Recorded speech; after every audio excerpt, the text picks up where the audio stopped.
This year, I broke down defense 31 different times. Different players, different teams, different techniques. But after a full year of watching the best and the worst defenders, the same ideas kept showing up. So let's break them down today, starting with steals. Because the best defenders weren't gambling for them, they were attacking predictable moments.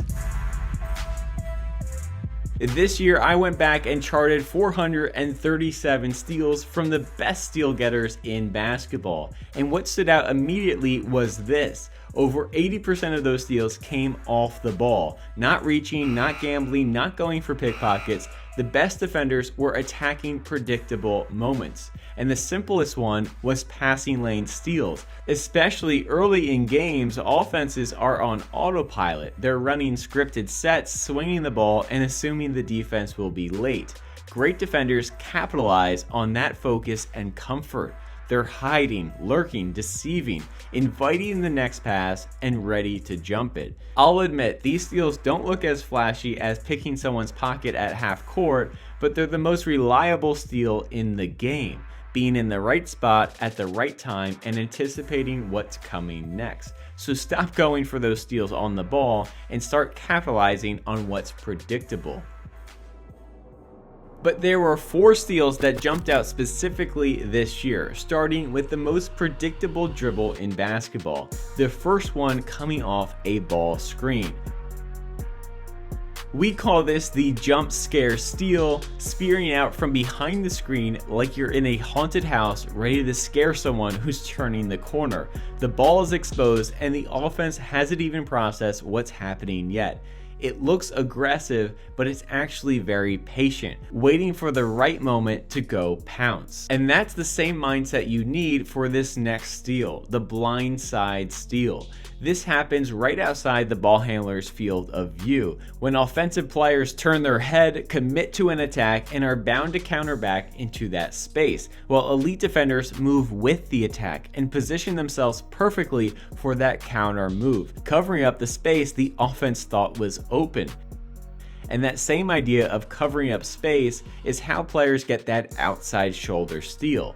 Instead of wrestling for position, the defender might set up on the inside, but they're always constantly to swim over to the outside shoulder, the exact spot the passer is aiming for. Sometimes you can even take advantage of this same concept off the ball, stealing elbow entries and top of the key catches like Dyson Daniels using his sniper steal.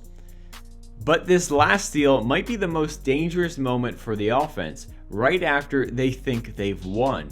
They beat the first defender and they shift their focus entirely to the next rotation.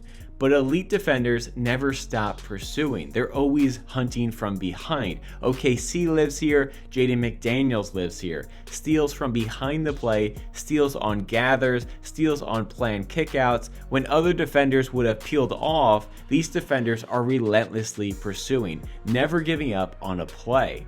Altogether, these are different steals but very similar ideas. And elite defenders aren't gambling for them, they're taking advantage of what's predictable and baiting it to happen. That same understanding, knowing when to wait and when to strike, shows up on the ball too, because the best defenders don't just play one way all the time. They know when to contain and they know when to disrupt. Containment is all about control, staying square, protecting your top foot, and forcing the ball handler to keep making decisions while you stay in front. This is where we see the cushion slide reign supreme. You're not chasing steals, you're using angles to maintain space, keep drivers going east to west, and you're never opening up your hips. Because against elite scorers, this matters even more. We don't want to give them anything easy. Because if you overreact to a fake, well, you open up an angle. And once the angle's open, well, the offense is going to win. But don't get me wrong, great defenders don't just sit back all the time either. They know when to change up the tempo of their reads, because disruption is very different. It's pressure with intent, it's the forward stance, it's active hands, active feet. We're not trying to stop the drive, we're trying to anticipate it and beat it to the spot, because pressure predicts play. And when you know what's coming, well, now you can start to control the offense. We call that disruptive control. But the key takeaway is this: elite defenders aren't either containment or disruption, they toggle between the two, based on matchup, based on situation, and based on whatever it's going to take to get that stop. Containment buys you time, disruption breaks the rhythm of it. The best defenders know when to use each.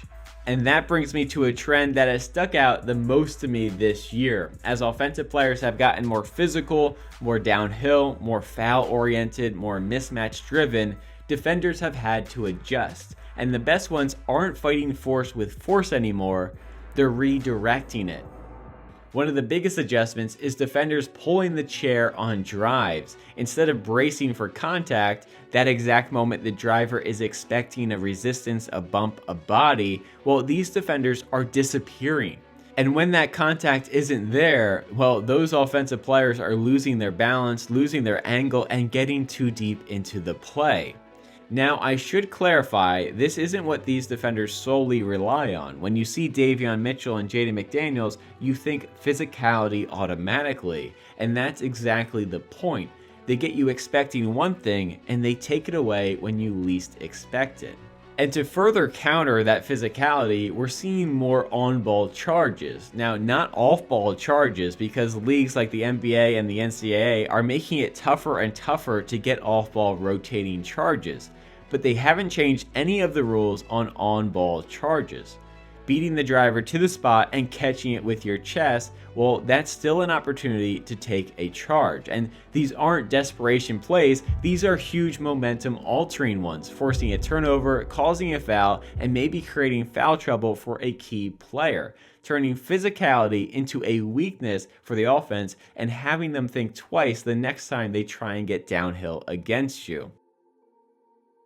And the same idea of redirecting physicality is also coming up in the post, because elite defenders aren't wrestling with those bigger players anymore. They're staying slippery. They're avoiding the battle. They're swimming around contact, and they're taking away clean catches. This is why OKC can play micro ball lineups and still defend the post extremely well, because you can't get it in. Again, you're not fighting force with force. You're outsmarting force with quickness and anticipation. And these aren't tricks, they're answers. As offensive players are hunting fouls, contact, and mismatches, defenders are responding with timing, balance, and control. And when we zoom out even further, this year wasn't just about individual defenders adjusting, entire teams started changing their defense around one idea: don't let the offense get comfortable. Because there are two dominant offensive philosophies taking over right now. You have conceptual offenses based on reads and flow, and in response, defenses have decided the goal isn't just to keep up with the flow and guard actions, it's to take star players out of it, out of rhythm, denying catches, forcing longer routes, and making every touch feel earned. Because if the star player never gets comfortable, well, the offense can stall out fast. The other dominating offenses are more scripted, with entries, counters, and precise timing. So defenses are becoming much more disruptive and aggressive. This is where OKC clearly stands out, and teams like the Spurs, Portland, and college programs, valuing blowing up actions and higher pickup points. They're not waiting to guard the play, they're trying to break what makes the play work. And of course, they're doing it in slightly different ways. Some teams have Wemby to funnel the pressure into, others have elite perimeter defenders, and still others are extending their pressure with pressing. But they all have a plan, because disruption isn't chaos and gambling, it's coordinated pressure that removes the offense's ability to settle into what they want to do. And when you put all of this together, the teams, the players, the steals, the containment, the disruption, a different picture of defense starts to emerge. The best defenders are reading the game, not reacting to it. They're controlling space, and they're deciding when the offense gets to breathe and when they don't. Defense hasn't really changed, but the tools will always keep evolving. And if you want to take your defense to the next level this year, we got a few things you should check out. The Lockdown Academy has been fully renovated, a complete system for transforming your defense that actually works.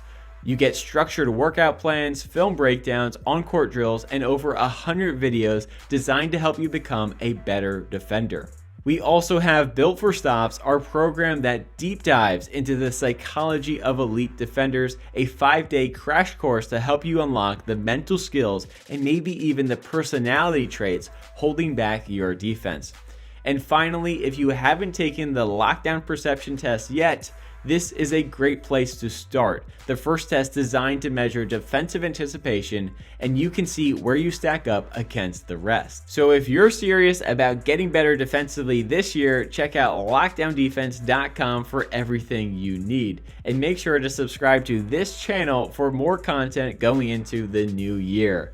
Thanks for watching, and thanks for your support this year. We hit 50,000 subscribers, and I couldn't have done it alone.